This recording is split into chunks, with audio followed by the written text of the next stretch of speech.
Hello and welcome to Next 2.0 on WQLN NPR. I'm your host, Marcus Atkinson. Next is produced by the Public's Voice Media. If you want to know more about Next, you can go to Next 2.0 on Facebook. Like the page, if you will, share the page. You can also follow us on Instagram at Next 2.0 Erie, and there you can keep up with show promos, events, and clips about what's next for our communities and our democracy. Thank you so much for tuning in. Like the rest of the nation, we have just finished our federal holiday, which is MLK Junior Day, in honor of Martin Luther King Jr. and all of the phenomenal work he has done to advance peace and equality for not just our country, for all of mankind. And in Erie, Pennsylvania, we normally have our march. We start downtown. We march to the Martin Luther King Jr. Memorial Center here in Erie, and there are refreshments and entertainment, and there's usually a speech at the end where someone brings a message that is reminiscent of Dr. King himself. The weekend prior, there's always a charitable dinner, and at that charitable dinner, people are awarded and rewarded for their work in community, for giving of themselves like Dr. King did. And every time I go to one of these dinners, I sit back and I really think about the African Americans in particular, and don't get me wrong, it takes a village. And I know when they show Dr. King, they will show his I Have a Dream speech, rightfully so. And he dreams of a day where one day we can all come together and our children can play together and we can all be judged by the content of our character and not the color of our skin. And that dream is worthy of not just us remembering, but us trying to aspire to. I think what we forget is that Dr. King was also a fierce proponent of African Americans being proud of who they are and uplifting their own particular neighborhoods, families, and their own particular race. And I know that our brother was very inclusive where race is concerned, but there is a part of that narrative that has to be singled out, because African Americans obviously have had a very tough time in this country. A lot of groups have had tough times in this country. I've had friends help me appreciate some of the struggles of their relatives, whether that's Irish, Italian Americans when they came to this country. Everyone has a narrative. Let me be clear about that. The African American experience in this country is very, very unique, and I think most of us understand that. What we don't do, though, is highlight how Dr. King brought that point across. And he did on multiple occasions. There were times where young people that followed Dr. King were at odds to some degree with Dr. King because they felt that he should be highlighting Black power, Black excellence, and things along these lines more.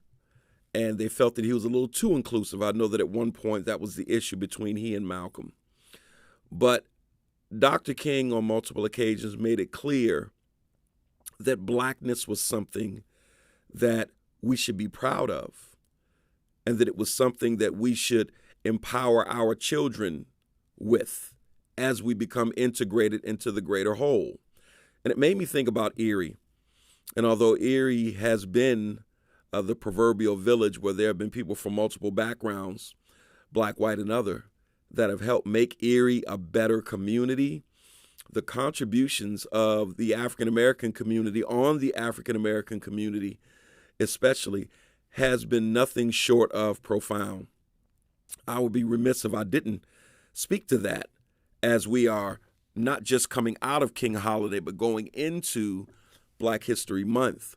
Having grown up on the Lower West Side of Erie, being a part of the board of directors for that neighborhood center, that Martin Luther King Jr. Memorial Center, being the board chair of that center now for multiple years, I understood that I had a moral obligation to do my part because I was the recipient of so much of the good work that was done over the years as I was a child and before I was even thought about. My Aunt Elsie Atkinson was one of the original founders of the King Center. One of my mentors, Fred Rush, his father, Fred Rush Sr., one of the original founders of the King Center.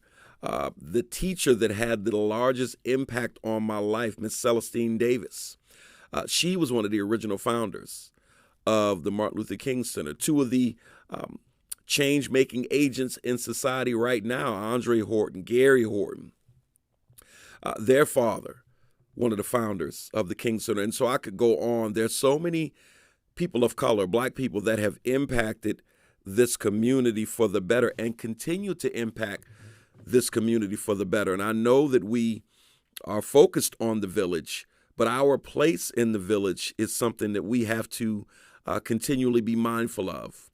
I think about the efforts of 100 Black Men of America to uplift the trajectory of young black men, because although this is a village conversation, we cannot ignore the plight of young black men as compared to the rest of the village. And so 100 Black Men of America and 100 Black Men of Erie, PA are going after that in order to make a difference. All of that to say that this village within the village is important. And the work is being done on an unprecedented scale. We had the privilege of having Martin Luther King III come to Erie several years ago for that annual dinner that I just talked about.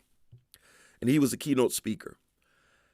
And in the private conversations with Martin III, he looked at all the work that was being done in Erie. He did his homework on Erie. And for the city of Erie's size, for a city of Erie's size, to have as many people in the African-American community step forward to make a difference is noteworthy at best, at the very least, I should say.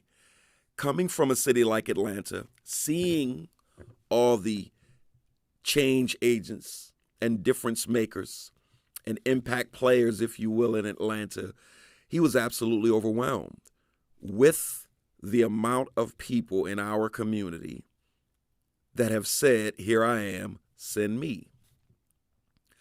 And I think about the nonprofit efforts, large and small, from the neighborhood centers to the Edison Nicholsons and all of the other individuals that have taken it upon themselves to say, I want to be a difference maker. I think we sleep on it sometimes. We become so competitive in community in terms of this program and that program, and we become so tribal that we forget that there are a lot of us that are giving of ourselves and trying to make tomorrow better. And this was an occasion this year, for me anyways, to say not only do I appreciate that, I want to speak to that on the airwaves and at least do my part in giving the African-American community in Erie, PA, its flowers. Because there are so many of you that have made the commitment.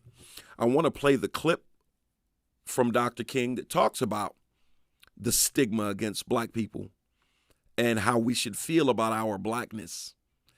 And I want you to think about that for a minute as I segue into the last clip that I want to play before we close out. Dr. King and his take on how and why black is beautiful. Don't let anybody take your manhood.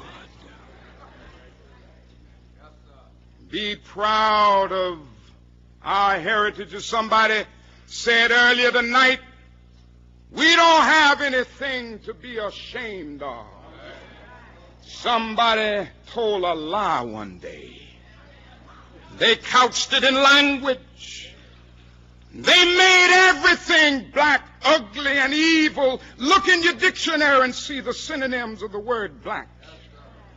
There's always something degrading and low and sinister. Look at the word white. It's always something pure, high, and clean. I want to get the language so right that everybody here will cry out, yes, I'm black, I'm proud of it, I'm black and beautiful. Very seldom will you ever hear that clip. It's obviously part of a greater speech, a longer speech, but very seldom do you hear that clip. I think to some extent when people hear rhetoric like that, they walk away with the feeling of black supremacy, and when nothing could be further from the truth. When you live in a society that says this hue is negative as compared to this lighter hue. When you live in a society that reinforces whiteness as the apex of everything from knowledge to achievement to entitlement, it is necessary to look black children and black people in the eye and say, no, you are beautiful. You are a child of God. Your history is unique, and you should feel empowered as you seek your place in the proverbial village amongst everyone else. It's important that you feel good about who you are. And as I think about that in Erie, once again, with all of these different change agents, I spoke to Curtis Jones Jr. not long ago about all the work he's done in community, from city council to the Chamber of Commerce to being an entrepreneur with his family and trying to make a difference in community overall. We had the privilege of sitting down with his father, Bishop Curtis Jones Sr., founder of Chipper's Restaurant, the family business that they run, founder of New Life and Spirit Revival Church that he runs with his wife, Pastor Vicki Jones. And they started a Black History Museum here, and I'll let him speak to it as we close. And the clip isn't very long, but it underscores everything that I'm saying.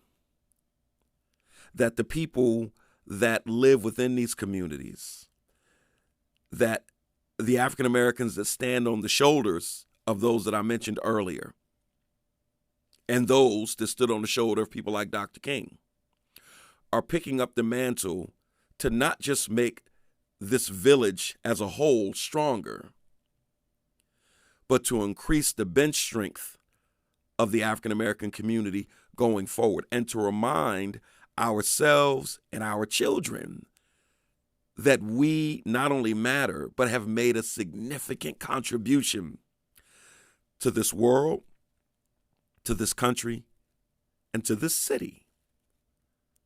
And even though we're part of the blended whole, it is important and imperative to remember and remind, from Oliver Perry's crew to New Jerusalem on the Lower West Side, African Americans have had an impact in Erie, Pennsylvania. And dare I say, they've had a profound impact in this country. With that, I bring you this clip from Bishop Curtis Jones Sr. on his efforts to bring forth an African American museum in Erie, Pennsylvania. Bishop Jones. Erie has so much Black history that it's overwhelming, and we're only seeing the tip of the iceberg of the African American history that's just in Erie alone.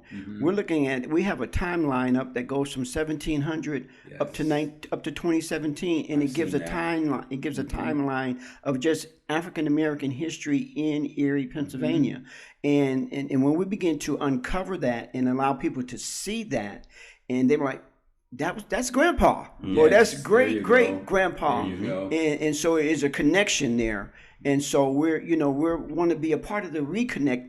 Is that again? Back to the reconnection of how great we are, and that's just restricted to, and that's just saying Erie. Now we want to do local history, we want to do state history, we want to do national history, we want to do international history, we want to go back to the motherland. So it's a lot. We've taken on quite a task, but we're taking one step at a time. Like I said, we're starting out with the art pieces. There was a young girl. She had heard about it, and her mom brought her over, because after a certain length of time, we had sort of stopped artists from coming in because we had our pieces. This young lady's 12 years old. She came, heard her mom. She said, "We heard you guys are doing it," and she just had a little tablet that she had pictures in, and she said, "Well, I want to be in it, And so, what am I going to say? Exactly. So I said, "Well, what you need to do, the piece has to be ready to be hung. Go get your frame, put it in the frame." She was in the show. There you go. She was excited. It instilled something within her, and along with that, this is just the beginning, the art piece, the museum piece. We want to bring programs in for educating our children. We're looking for programs that can educate in our children in these different arenas, as along with other areas that we That is truly a wonderful thing. So let me just say to all of you, to the African American community especially, if you are taking 1 hour of your time a week, a month, or whatever, and you're utilizing that time to make this community, this unique group of people especially, better, let me say thank you. Let me give you your flowers. I would rather give, my grandfather would say this, I'd rather give you my money than my time. Why? Because time is unredeemable. I can go make more money. I can't get my time back. And so for a lot of people, they would rather just stroke a check and say, there you go. Go live out your mission. Boy, oh boy, when you see somebody tirelessly giving that unredeemable commodity to make life better for someone else, to shine the light on someone else, to say to someone else, you matter, as Dr. King did, doesn't get any better than that. And so to Bishop Jones, to Curtis Jones Jr., to the King Center, to James Sherrod, to the board, to the Hortons, to Bishop Brock, to all of the people that give of themselves on this King holiday going into our history of blackness, let me say thank you. That's it for our show today. Tune in next time for more discussion and analysis with local and national guests. I need you to remember that Next 2.0 streams on Fridays on all major podcast platforms and the fourth Sunday of the month at 4 p.m. on WQLN NPR 91.3 FM. I'm Marcus Atkinson. Come and join us again so that you hear about what's next for our communities and our democracy. Peace.